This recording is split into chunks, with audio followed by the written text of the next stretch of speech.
one for the EIS, and for general questions, and you can go to those tables and get your questions, specific questions answered.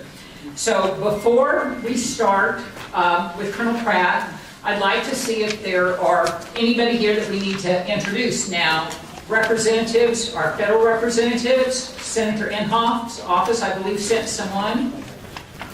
Yes. Could you introduce yourself, Michael, please? Senator Inhofe's office. Okay, thank you so much for coming. Do we have tribal representatives? Anybody from Creek, Choctaw, Chickasaw, or Cherokee Nation? Okay. What about our state government? This is a busy time, so if you don't see your state legislator here, it's a very busy time. They're running committee meetings from 3 in the afternoon to 6 in the evening, so there was no way they could leave Oklahoma City and be here by 6. All your representatives said they wanted to be here. Roger Thompson, your new senator, if you're from McIntosh County, he planned on being here. He has the flu. The rest of them are caught up in committee meetings and could not leave because they're in Oklahoma City serving you. Do we have any county officials, any of our county commissioners here? Okay, city officials? All right, we do have someone from a fellow water association. Steve, would you stand up? Mr. Patterson, introduce yourself. There he is. Steve Patterson is on the board of the Oklahoma Clean Lakes and Watersheds Association. He's a powerful advocate for lakes, including Lake Eufaula. Would you just tell him what you wanted to say to everybody? Yeah, the Clean Lakes Association has an annual conference every year. It's a really good opportunity to come learn what's going on about lakes and watersheds in Oklahoma. It's a place to find out the most up-to-date what's going on all across the state. This will be the 24th annual one. It's in April. It's about 6 weeks from now. And last year, Jerry and Sam and Brian, a few people from the Save Our Water were able to come. I think they enjoyed it. So we'd like to just invite any of you who are interested. And if you're real interested, I brought a few brochures. So see me and I'll give you a little handout that will direct you to the right direction. Also protecting your lake, I see Connie Morris, who's the executive director of the LEA, standing right there. Patty Daniel, I don't see if Pam's here, are people who are very active with Team Up to clean up and help keep the streets of Eufaula clean and help keep the shorelines of our beautiful lake clean and beautiful. Without further ado, I'm going to introduce Colonel Pratt. It's all yours.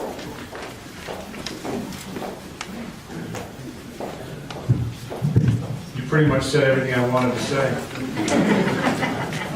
I guess I just want to thank you all for coming out tonight. I think it's always great when we can come out and hear directly from the public what the questions or issues and concerns may be. So we're looking forward to that opportunity tonight. It's been a few months since I've been down here at Lake Eufaula, and I did have the opportunity when I was at the Oklahoma Governor's Water Conference in October to brag on you. And that, in September, I think it was September 24th, we celebrated the 50th anniversary of the lake here. And just the whole community coming out and being a part of that, you guys really floored me on that. And where the kids came in and all the bands, I mean, it was just a special day. You had that huge stage, and that was just a really, really great community event. And we're very proud to be a part of that. And I thank you for doing that for us. We had 3 lakes that turned 50 years old this year, and this was the one that certainly had the best celebration for that. And so my hat's off to you for that. I guess the other thing I would just like to highlight, and we have all the rangers right now up in Tulsa going through the kind of the pre-recreation season, getting everybody on the same sheet of music type of thing. And I had to talk to them a little bit about water safety. And so, for the Corps, our goal for the last many years has been to try and reduce the number of drownings that we have on our lakes by 50%. And we've never, we're within Tulsa District, and we've got lakes here in Oklahoma, Kansas, and a couple down in Texas. We've usually hovered between 18 and 22.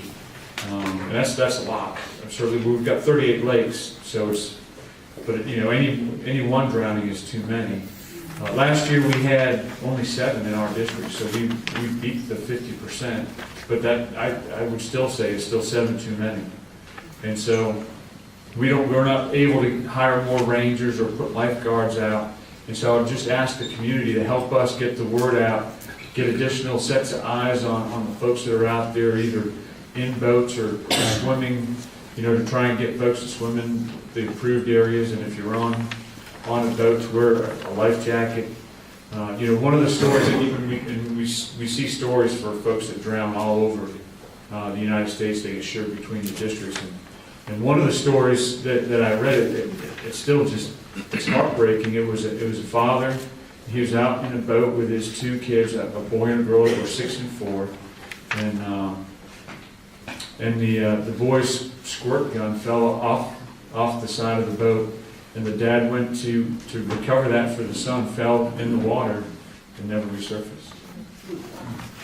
And so, of course, the mom was on the shore and saw this, and there was really nothing she could do. And it's just tragic. And just to know that those two kids are going to live with that for the rest of their life is just, it's just unbelievable. So, there's lots of fun to be had on the lake for sure. And we certainly want to be able to celebrate that and have fun with that. But I would ask if you could help us with the safety piece, that would be great. I know we've got a bunch of core folks, and I see more and more. If I can have you guys start to move forward so you can introduce yourself, that would be great. But while they're doing that, I know we're here to talk a little bit about the shoreline management plan and kind of talk about that. And there's lots of issues, and all these are all the experts that are coming up here. As we put together a shoreline management plan, it's about a 2-year process. Trying to figure out what things to do, to adjust, and I'm going to have Jeff talk a little bit here and talk about the highlights for the changes in this one. And this plan has been active since June of 13, and usually it's about a 5-year process that we'll go through, and we'll reevaluate the shoreline management plan. And, we do have some lakes that are beyond the 5 years, but the target is to review this plan and republish another one probably sometime around 2018. And with that, if I could just have the core folks come up and just introduce yourselves real quick and what you do. And after we're done, I'll try and take some general questions. But I think most folks probably have questions about my piece of property, my dock, and what does it mean to me. It's hard to answer those questions in a big forum like this, and certainly if there are general questions, we will take those. And then, I guess I would put you towards the experts as to what they're here to cover on the specifics, to answer your specific questions. You guys, come on up.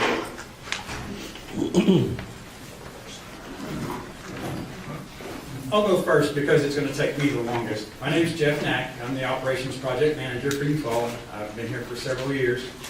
Just a brief recap of the Shoreline Management Plan. The last Shoreline Management Plan was done in 1998. It went for several years, and it was decided that we needed to do an update. And to do the update process, we needed to do an environmental impact statement to cover all the changes that we were going to make in the Shoreline Management Plan from the plan that was done in the original 70s to the plan that was done in 2013. That environmental impact statement process started, May of 2011. There was a moratorium placed on boat docks for the lake. We went through the process. It took 2 years. We had public scoping meetings. We introduced the draft EIS for public comments. Then after that was done, we introduced the final EIS, the shoreline management plan, and the master plan for public comments. And all those went final in June of 2013, and that's how long we've been operating. In the new shoreline management plan, there were some changes. Just real briefly, one was the introduction of buffer zones for mowing. It used to be it was allowed water's edge mowing. We implemented a 45-foot buffer zone. And the other thing was suitability for boat docks on the lake, places where the water needed to be deep enough and wave fetch couldn't impact the structure itself. For assistance in helping everybody with their questions and answer period for specific questions, we've got tables in the back. One's about the buffer zone, one's about dock suitability. We got one about the EIS. We got just a general questions table. and a general shoreline management plan and master plan table. So if you have specific questions about specific areas or specific topics, find somebody at one of those tables and I'll be able to assist you. I did print some material for the buffer zone and the dock suitability. I printed 50 apiece for those. There's obviously more than 50 folks here. Most of that information's at those tables if it hasn't been taken already. If you need it, I can make sure it gets emailed to somebody at Save Our Water and they can post it or make sure it gets provided to somebody. I can make sure Brian gets a copy of it, so either one of them's fine. But that's who I am, and let the rest of the folks talk.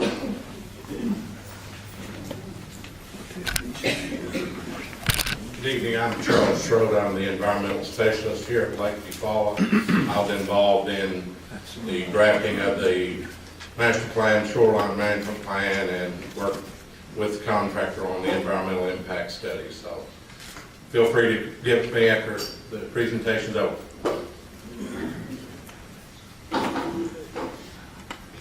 My name is Gerald Treadwell. I'm the acting lake manager for Eufaula.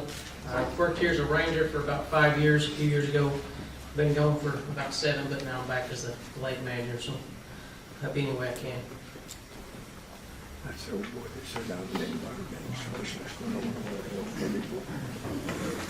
My name is Mike Abadi. I'm Chief of Civil Works in our Programs and Project Management Division. I have many jobs. One of them is I oversee the production of our budget, but also because we have to go to Congress and testify for our budget, I'm also the Congressional Liaison Officer for our district, and that's why I'm here tonight.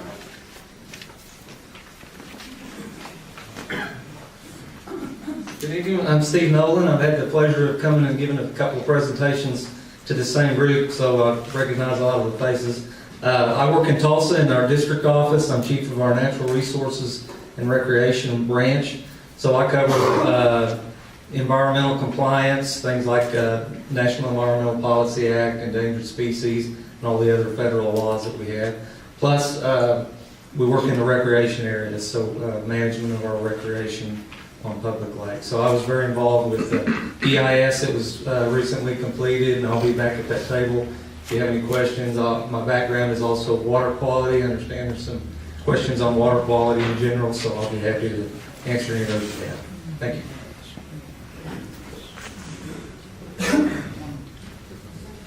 Good evening. My name is Kent Dunlap. I'm Chief of the Recreation Section. I worked with Steve for Mr. Nolan in the Natural Resource Branch. And I was also a park ranger here for 4 years back in the late 90s, early 2000s. Good to be here this evening. Hi everybody, my name is Abby Gatesack. I'm an outdoor recreation planner in the Tulsa District Office, and I was a ranger here at Eufaula for about a year.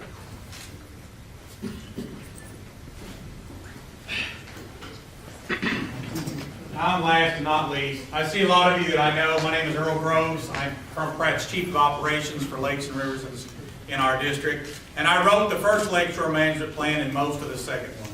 So I just wanted to point out we brought our brightest and smartest folks that worked on this latest update, which was a very intense 3-year effort. We've come a long way since 1975 when we did 75 and 76 when we did the first one.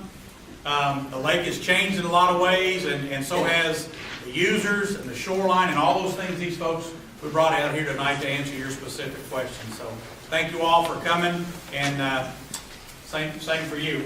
We can stand up here and take a few general questions if you'd like while the staff's up here, and if not, then we'll break up into the groups. Like I was asking about the buffer zone, what's the goal, the purpose of doing that? Sure, that's a great question.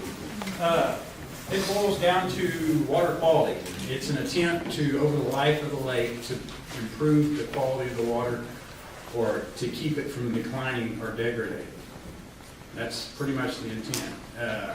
We can go into specifics. In the EIS, it looked at several different widths. We ended up choosing one of the more narrow widths because we understood the impact that the people would think that it caused as far as their general desire to have water's edge mowing. And, recommendations were included widths over 100 foot. We ended up choosing the one that went with 45 foot. And it's, the intention is to decrease sedimentation and the chemicals entering the lake. So what is the new rule? It's 45 foot buffer zones required. What's the dimension? From the top of the flat pool, top of the normal pool, so 585, 45 foot. And if you got a boat dock, you can't mow down to it, you just trample it down to get to your boat dock? We still allow footpaths. About 6 Mowing? foot pad. Yeah, Well, still, disabled people are trying to get down there and golf cart. those are still Allow, bring your permit in. Golf cart. yeah, we still allow the meandering path like we always do. Yeah, his disabled thing, same thing you get from the state. You meet with one of Jeff's staff over there in the office and they can work that out. As far as a disabled permit, well, I'm not familiar with that, but the disabled permits are allowed. Say once you use your power, No, we issue one. Kent, I think you're, never had that opportunity before. what is, I can't remember the policy for the district on disabled use. I guess I moved back here too soon. We do have a policy that you just, if you have a disability or something that, where you need something like a golf cart or something to help you get down to a certain area to recreate, we can do those through the lake office. You can apply for those permits at the lake office. We do them on an individual basis, but there are opportunities for that if you have a disability. Just need to go and see the folks at the lake office. Do I have to have a note from my doctor and take to your lake office? I think, my understanding is that the thing that you have shows a handicap sticker on your big. Valid. Why do you have to duplicate? Can't you just use that? That's good enough. We're issuing a permit to use a golf cart, so to speak. How much is that? I don't think it's any. Kent, we don't charge, right? No, those, It's written to the person. There's a good reason for that. That handicap disabled permit is so misused you wouldn't believe it. I've got one right here. I can prove it. I have a big brace on it. That is passed from golf cart to kids to razors to four-wheelers to everything you think of. Jeeps. Next thing you know who's got the permit, but it's hanging on the mirror, and they're going up and down, making all these huge ruts and paths. We see it. I don't know if y'all know this, but there's 250 subdivisions on this lake now. Karen does. 250 subdivisions and over 800 miles of shoreline now that we've got our new maps done. 800 miles. While your specific individual thing may not seem like much, it's big time when you add up the cumulative effects. There's several golf carts on the weekend that may have cleated tires. It's unbelievable the damage they do. And that's what Jeff's talking about on water quality. And try to preserve that natural vegetation around the lake and let it take back hold and stop those nutrients and fertilizers. Don't think folks don't fertilize or cut grass clippings and put all that stuff. That all ends up in the lake if we don't do this right. And that's what that EIS proves. That's the right thing to do, the smart thing to do for the water quality on the lake. and Jeff, if they have specific, since I was involved in that policy, if you've got specific questions on one of those permits, I'll be back here at this table. Ken, I'll get you to Ken. He works for me too. Kent, you may need to come. Okay. Who else? Back to back, sir? Two things. I guess what I would say, so this is as thick as the shoreline management plan is, and it's posted out on the web. And some of the first couple of questions that talked about golf cart paths and just to improve pathways. It's in here as far as what you can do, what you can't do. If there's something that's not particular in here and you have a special case, just come in and talk to us, and we'll try and do right. Where do you get that? It's on the internet. If you don't have the internet, come see Jeff. I'm sorry? On what website? On the Lake You Follow website. I have a question about your elevation that you measured from. How will I know where They don't want No, not necessarily. We can help assist you with that, figuring that out. We have maps that show that, where that's at. Can I make a suggestion? If you're asking a question and you're able, stand and speak clearly, because somebody may have the same question. So if you are able to stand and speak clearly. I'm gonna go back to the guy on the back there. Thank you. Two things, at least two. First of all, Mr. Mack, you said that the buffer zone began at the water's edge, and that's not how it's written in the shoreline management plan. That's a discrepancy that everybody probably doesn't understand. It begins, per the plan, it begins where the vegetation starts, nearest the water. And it's also, the way it's written, it's up to a discretionary thing as far as ranger and case by case. That's the truth, am I right? I'm not certain. I had to read it and see. I see. Another thing, while I have a chance, I know I'm with another one. On egress, access to the water's edge, the gentleman up there was talking about handicap access. I applied for a permit to put because I'm under coded and I'm at 601.5, and I wanted a ramp for a family member who's handicapped to be able to get in my house. And I was said no concrete. I was told no concrete. Well, we're going to change the elevation, and that was on my property. You just had me on flow adhesion. But what I wanted to point out, the contrast to that is, there are at least two, and probably a lot more, but I know of two specific places where you've given a waterfront property owner a concrete path to the water's edge on the government. And I can't get it in my yard. We have several improved pathways on government property. That I'm sure of. And I know the restrictions on How do I go about getting one in my yard? There's no placement of dredged fill material, and concrete technically is considered fill material. Is that your answer? How do I go about getting one in my yard? They're on the water's edge. They go to the water. Right. You're not enforcing things equally around the lake. I've been here for 20 years. That's all I got to say. That's all I got to say. It's ranger. Each ranger has a different definition of the guidelines. Just like you know, I pointed out something that you brought up. You guys designed, and you misstated what the buffer zone is. What is the buffer zone? I mean, you guys have done the study. It's as I say. Land, what is it? It's 45 foot where vegetation is not allowed. So it's not from the water's edge. No. It's not from the water's edge. It's 45 foot from where there's no mowing.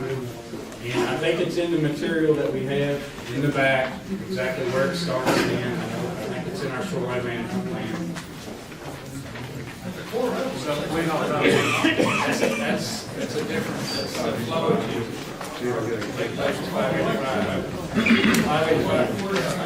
Hang on. 602? Sir, it goes where the vegetation begins. It goes 45 foot inward or to the government property line. Is that where the beaches are at?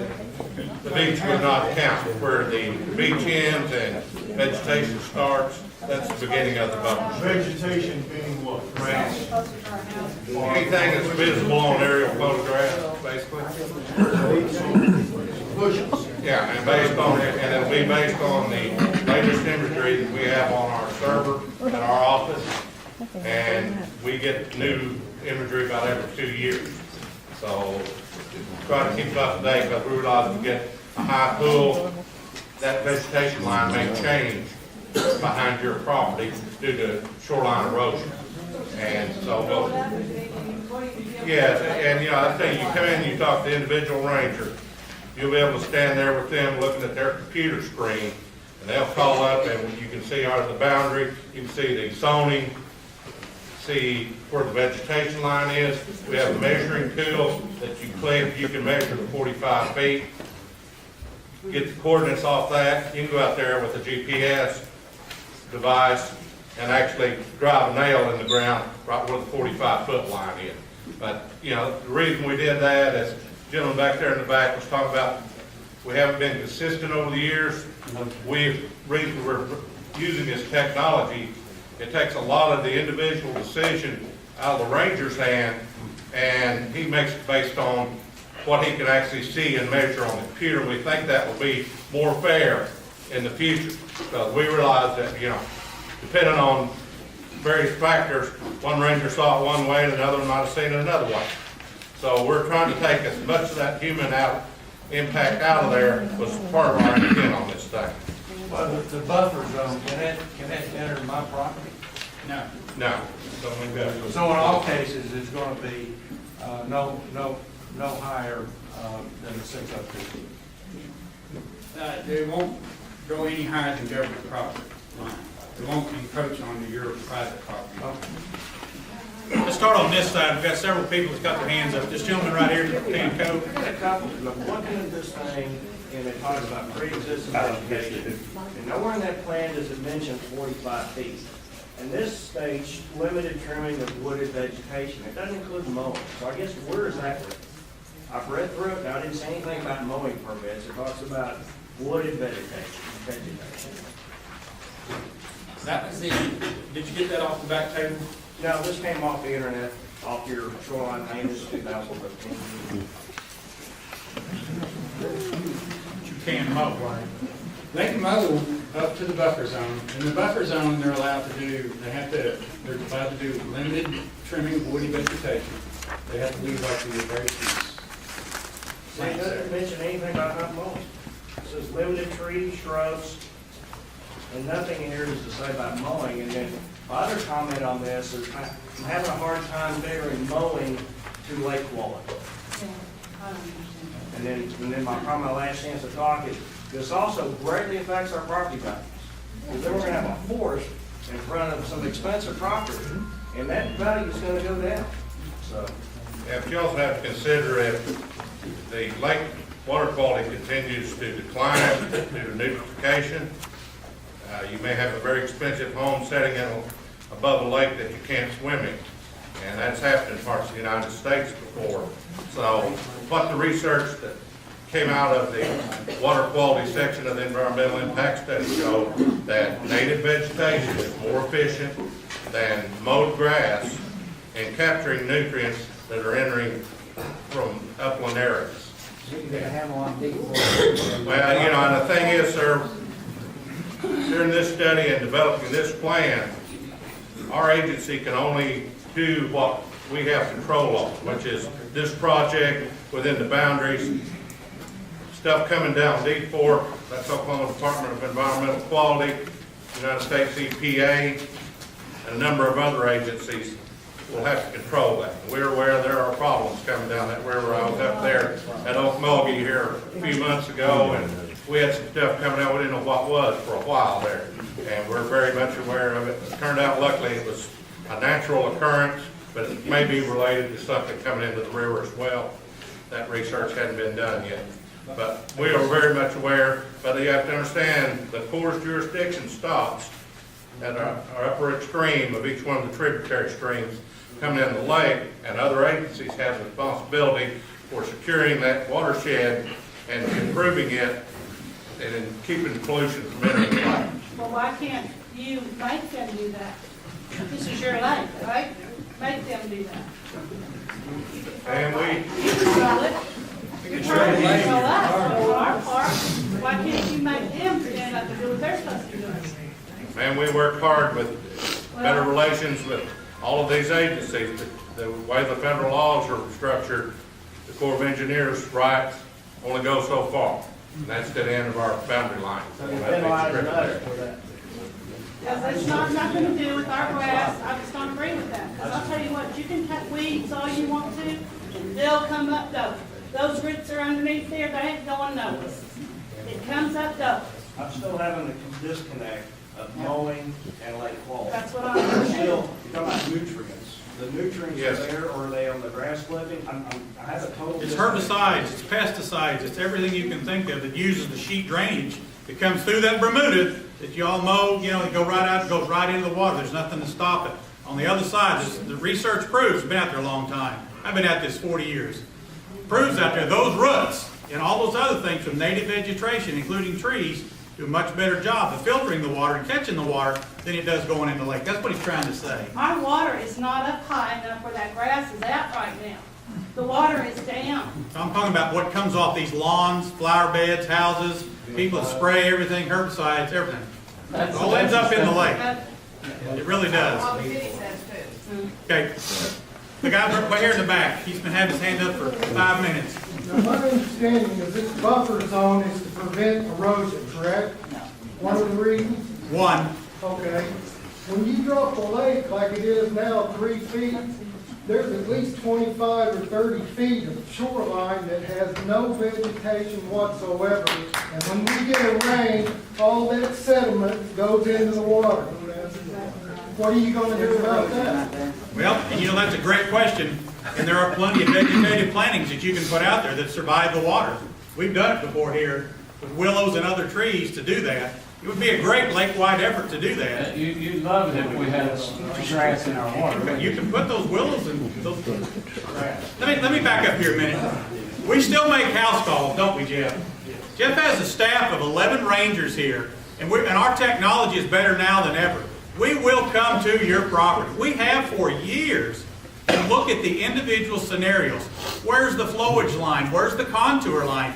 Where's the normal boundary line? The common boundary line. We do that all the time. We've done it since I was the lake manager here. We've done it back in the 60s. We still come to your property and look at some of these specific permits things to include boat docks. Maybe we go back to the office and work out something a little different, a little more modified, particularly on docks.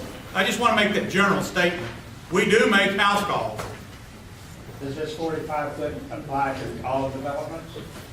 Yes. Including, including parcel line? Come on.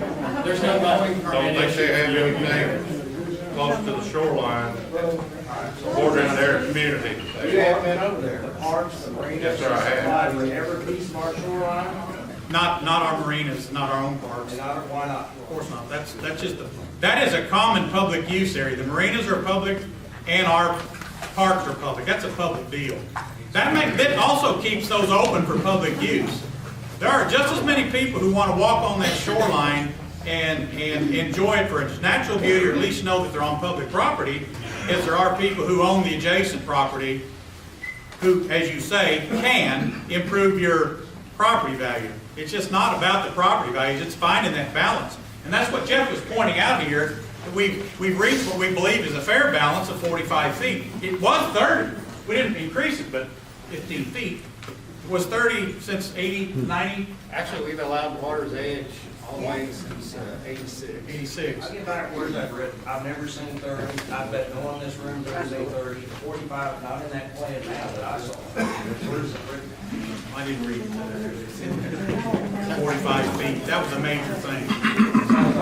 Yeah, we'll get to that. We'll get to that back in a minute. Sir? Yeah, a little change of subject. Some of us have boat docks that were approved under the prior shoreline management plan. And under the new shoreline management plan, some of these boat docks are in unsuitable for docks area. Question is, in these newly designated not suitable for floating facilities, can those property owners sell that dock when they sell their house? Yes. Pardon? Yes. Yes? And from that dock, whenever it's there, it's allowed to be in that unsuitable zone. The only time it would change is if you wanted to modify the structure or something like that, then you would be required to meet the requirements. Because that's a big investment that you're not allowed to do that. So even though it's been now, some of the areas are unsuitable for floating facilities, those docks are still, in a sense, grandfathered to sell with that property. Yeah, there's a section in the shoreline management plan that says those are allowed in there. Thank you.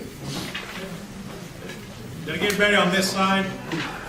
There was, I think I missed one individual over here. There he is. Sir. Yes, all these new rules and regulations you're coming up with, the 40-foot buffer zone, the Stand up, please, so we can hear you. the 75 feet between docks, you know, it was 50 and then it was increased as a result of the study to 75, which is a little bit ridiculous. But are these applied across the board at all 4 lakes, or is it unique to Eufaula? Those are unique to Eufaula. Why?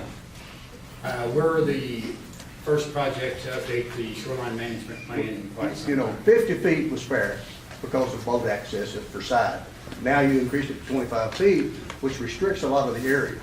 If you do anything to your dock to improve it, then you have to comply with the 75-foot rule. Yes.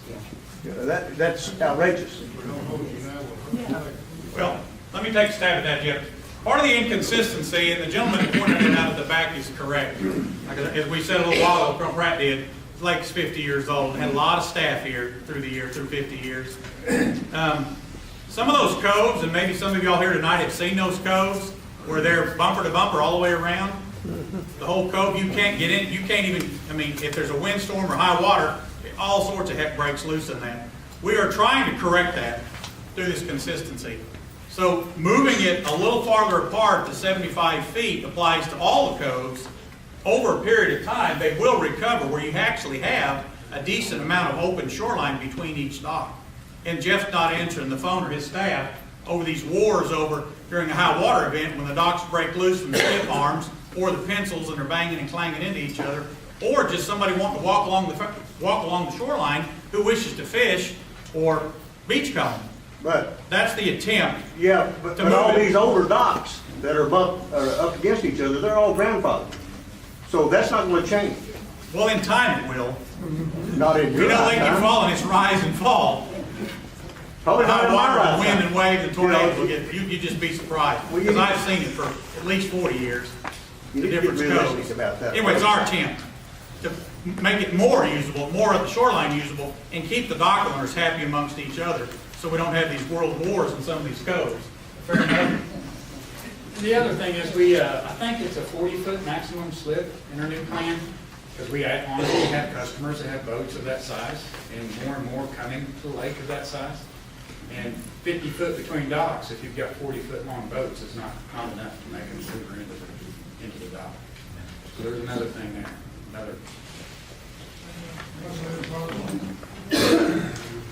Let's change the subject. And I'll get you in the very back next. Sir. Septic tanks. What's the new regulations on lakefront property and aerobic systems or septic tanks or? Charles? I tell you, that's more a question you need to ask the Oklahoma Department of Environmental Quality. My understanding is, latest information I've got from DEQ, is they are moving away from permitting aerobic systems at private residences due to maintenance issues, you know, people not taking care of the systems as they're required to. But you would need to ask somebody from DEQ the specifics of what their current policy is. If they move away from aerobic systems, what's next? That's a good question. If you don't perk where you're at, you don't have any other option. But like I said, we do not govern that. Other than have a district policy that we do not allow that water coming from the sprinklers on aerobic systems to land on poor property. But that's our only regulation or role in that is district policy excluding it from poor land. But like I said, that's a state issue. If you get the chlorine tablets in there, if you bought the chlorine tablets and put them in there. You have to, sir, way in the back. A few weeks ago, I was visiting with a couple of rangers, and I asked them about things going on over Colton Landing, and they told me that they had been instructed to stay away. I'm kind of curious as to why Carlton Landing was living by a business of rules. Well, I have not instructed anybody to stay away from Carl Landing. It's open to the public, it's a public town. These were the rangers that said that somebody in the higher up hierarchy of the board had told them to be Carlton Landing. I don't know why they would have said it, because that's not the rule. That's not the rule. Works for Jeff. I'll catch up with you. Before you, who did I miss right here? You, sorry, ma'am. I wanted to ask, this is fine and dandy for all of us that are property owners. What about all these weekend people that come in and they know nothing about this? I've talked to them, I even gave out the CD that you gave me to some of them in our area. But when everybody rolls in on the weekend, I mean, you've got four-wheel drive vehicles, you've got everything, and they're down on the lake, talk about erosion, that's the pictures. And they're down, and there's nothing you can do except call the sheriff, and then he says, well, it's on the court. And there's nothing you can do, of course. Please call anyway. Just call me. Please call anyway. There's 11 of them. There's 11 of them out there. We have staff. Do you? Yes. Not year round, but Not during the winter months like December, January, February. But we have somebody on weekends currently. So. Okay, and the next question is, what do you on the board with rifles, which I don't If think are you, allowed? there is areas on the lake that hunting is allowed with rifles, and some areas are just shotgun only. If you have an area of concern of public safety, you need to contact our office and let us know. Okay, Because as developments come in, our hunting map needs to change accordingly. are you gonna be notifying everyone that has property here, but is not here all the time? You're welcome to All of come. this? You're welcome to come in anytime on a safety concern about hunting adjacent to.